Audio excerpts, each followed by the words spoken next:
Labor is on the cusp of majority government this morning, but on the other side of politics, the Nationals are facing a leadership contest. Victorian MP Darren Chester has confirmed overnight he will challenge Barnaby Joyce for the top job on Monday. It underlines the ideological struggles in the coalition after last Saturday's thumping at the hands of Labor and climate independents. The Prime Minister has also slammed a decision by Border Force to release details of an asylum seeker boat on election day at the request of Scott Morrison's office. We're joined now by Nationals MP and leadership aspirant Darren Chester. Darren Chester, good morning to you. Why are you running?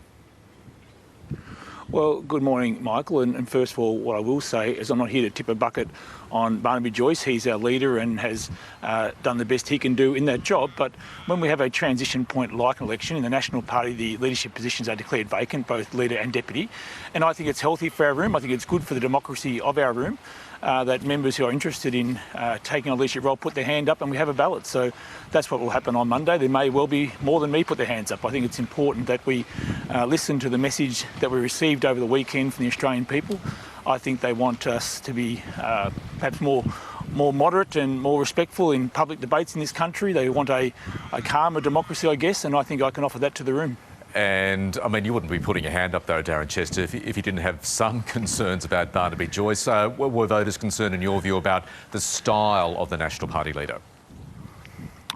Well, my concern, Michael, is more about how we connect with younger voters and female voters going forward.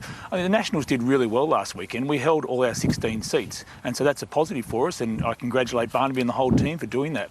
But the point is, we had significant swings against us in many seats, and I am concerned that as I travel around my electorate, as I travel around regional Australia, I'm constantly getting feedback from younger voters and female voters that they don't think we connect with them. They don't think we are focused on the issues, the diversity of issues that they're interested in, and I think we need to find ways to connect with those people. So that's what I'm putting myself forward for, is a bit of a fresh start, I guess, in terms of putting forward different approaches to how we connect with regional Australians going forward.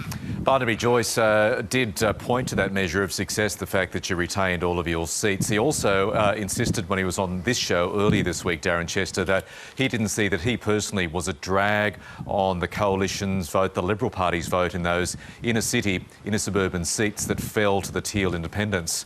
What do you think?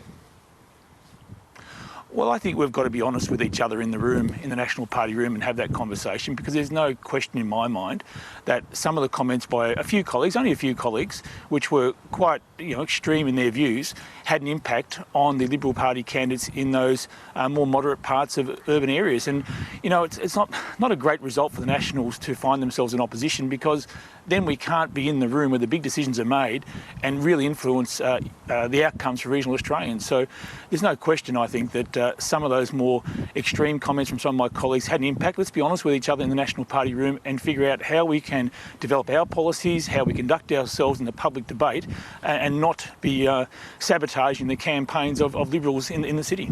Which colleagues are you talking about?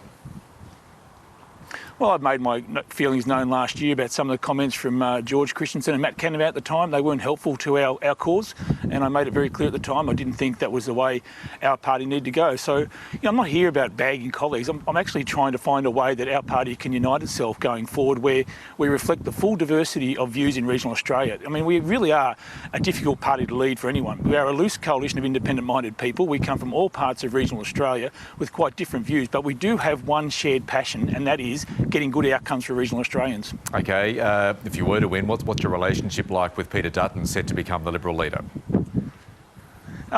Peter Dutton and I get on very well. When he was the leader of the House, I was deputy leader of the House, so we had to work together in terms of managing the House. And he was Defence Minister, I was Veterans Minister. We get on very well. But, let's be honest, Michael, I mean, there hasn't been a Victorian leader of the Nationals for 50 years, so I wouldn't be putting too much money on it at this point. Well, OK, so David Littleproud, the current Nationals deputy, is expected to run as well. So you're not that optimistic based on that? Well, Well, let's be honest with each other, Michael. There's been one Victorian leader of the Nationals in 50 years. I've got a bit of work to be done. Records are set. Records are always broken, Darren Chester. You never know your luck in the big political game. No, look, I think it's healthy for our room if several candidates put their hands up. There's people like David Littleproud you just mentioned. Michael McCormack, our former leader. Keith Pitts had leadership aspirations in the past. Michelle Landry, a real champion up there in Capricornia, has won her seat against the odds. Anne Webster has told people she's interested in the deputy role. I think we'll have a new look National Party team on Monday. I think it's time for a change. It'll just be a question of whether the colleagues see me as part of that or whether they go for someone else. Hey, just before we go to one of our big news stories this morning, the ABC has confirmed the Prime Minister Scott Morrison directly told Border Force to issue that press release on election day about the asylum seeker boat intercept, breaching caretaker conventions and inquiries underway. Anthony Albanese, the new Prime Minister, is on the warpath this morning. What do you think of that chain of events on Saturday?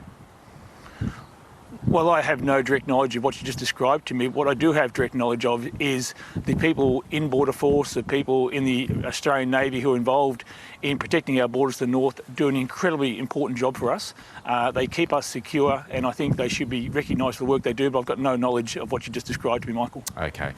Oh, Darren Chester, we'll leave it there. Whatever happens, you may be a shadow minister come next week when Parliament returns. But just to explain to our viewers, you've got something of a very impressive shadow across your face there in beautiful, sunny Gippsland. Oh, the sun's just coming up. I better move back and forward. Yeah, there you go. That's better. Yeah, move that way. Sorry about that. Okay. No worries. Looking good. Hey, Darren Chester, thank you. I'm always told not to move to the left, Michael. What are you doing to me? Yes, well done. Boom tish. Thanks for your time. Take care.